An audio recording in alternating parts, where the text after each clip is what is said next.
La Pâque des temps de la fin. La Pâque 2018 est-elle la dernière Pâque? Commençons par la signification de la Pâque. Tristesse et espérance. La Pâque est la réponse du Dieu des cieux, la réponse que Dieu donne au mal. Cela, en tant qu'homme, doit nous inspirer tristesse et espérance. Le mal a toujours existé, ce n'est pas Dieu qui l'a créé, mais il est né dans le cœur de l'homme. Le mal n'est pas né avec la crucifixion de Jésus-Christ, il existait déjà à l'époque de nos premiers ancêtres. Rappelez-vous de Abel et Caïn, son frère, au 4e chapitre de la Genèse, qui rapporte l'histoire d'Abel et de Caïn, fils d'Adam et de Ève, dont nous sommes la descendance humaine. Caïn était cultivateur et Abel pasteur du petit bétail. Un jour, les deux frères vinrent faire des offrandes à Yahvé, le seul vrai Dieu. Caïn offrit les produits du sol et Abel offrit les premiers-nés de son troupeau et leur graisse. Seule l'offrande d'Abel fut agréée par Dieu. Alors, vous me demanderez pourquoi Dieu a-t-il agi ainsi? Et je vous répondrai, n'est-il plus Dieu le Créateur, celui qui sonde les cœurs, celui qui connaît les plus secrètes de nos pensées? Et qui lui reprocherait ses décisions à lui le Créateur? Le récit biblique ne précise pas si Caïn a offert les prémices de sa récolte. Les prémices de la récolte qu'exigera le Seigneur l'Éternel aux enfants d'Israël, qu'il avait fait cultivateurs après les avoir conduits à la terre promise.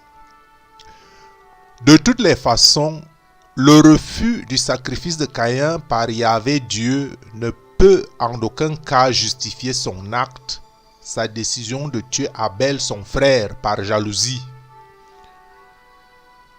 Le mal est né dans le cœur de Caïn parce qu'il voulait être à la place de son frère, tout comme le mal est né avec la rébellion de Lucifer qui a voulu supplanter le Créateur suprême, être à la place de Dieu.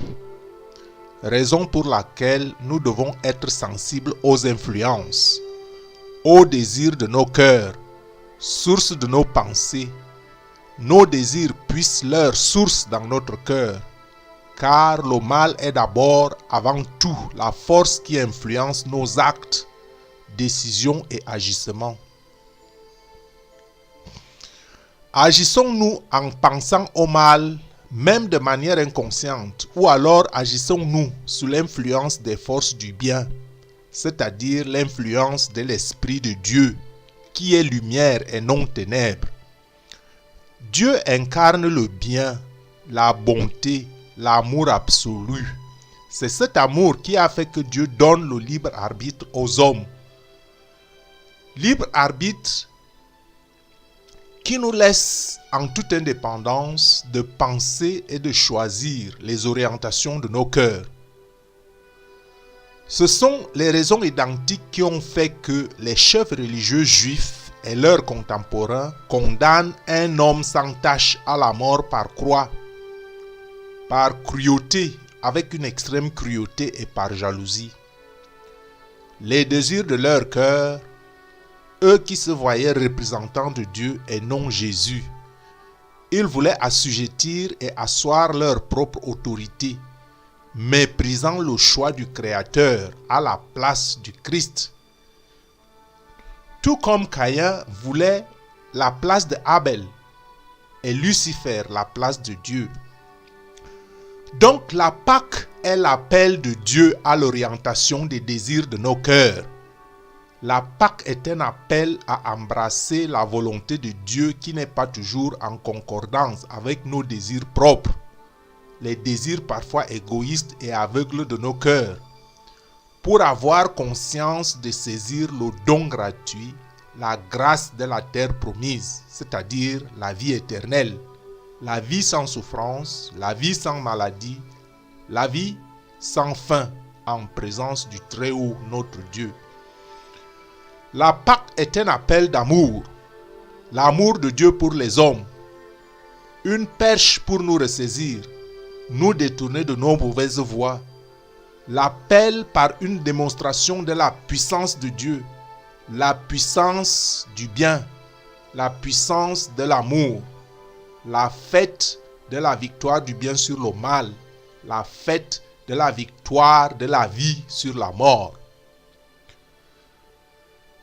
Le mal, la mort, n'ont pas d'avenir pour les enfants de Dieu, bien que nous devrions souffrir et mourir encore pour un peu de temps.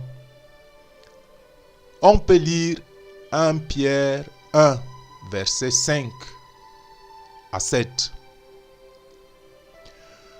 Vous qui, par la puissance de Dieu, êtes gardés par la foi pour le salut, prêt à être révélé dans les derniers temps. On dit bien ici les derniers temps. C'est là ce qui fait votre joie.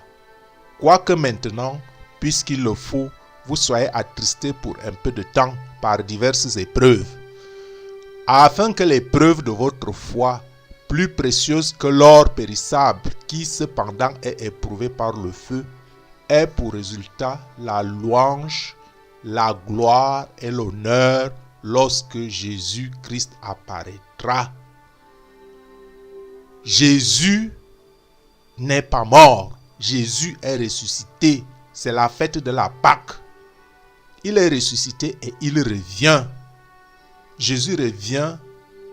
Il revient comme un voleur au moment où vous ne vous y attendrez même pas. Es-tu prêt? La Bible nous dit que celui qui vaincra entrera dans la gloire éternelle. Et c'est pour ça que je choisis un texte, le texte de Apocalypse 21, au verset 26 et 27. On y apportera la gloire et l'honneur des nations. Il n'entrera chez elles rien de souillé, ni personne qui se livre à l'abomination et au mensonge. Il n'entrera que ceux qui sont écrits dans le livre de vie de l'agneau. La Pâque arrive, la vraie Pâque dont la première, ici la mort du Christ, n'était que le symbole, qu'une figure.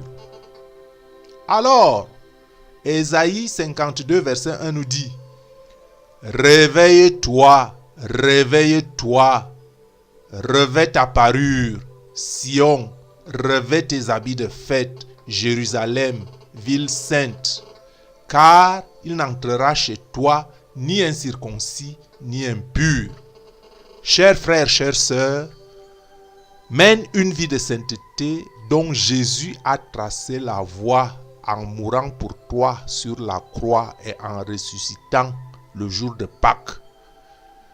Mène une vie de sainteté afin qu'il te trouve prête comme une épouse parée d'or et d'ornements, parce que la Pâque d'il y a 2000 ans n'était qu'une préfigure, une figure, un symbole de la vraie Pâque qui vient. Amen, amen, amen. Gloire à Dieu, le Père d'amour. Vous vous y attendiez certainement que je vous dise que c'est la dernière Pâque, que Jésus vient à telle date. Les Saintes Écritures sont claires. Nul ne connaît ni la date, ni le jour. Es-tu prêt? Joyeuse Pâques 2018.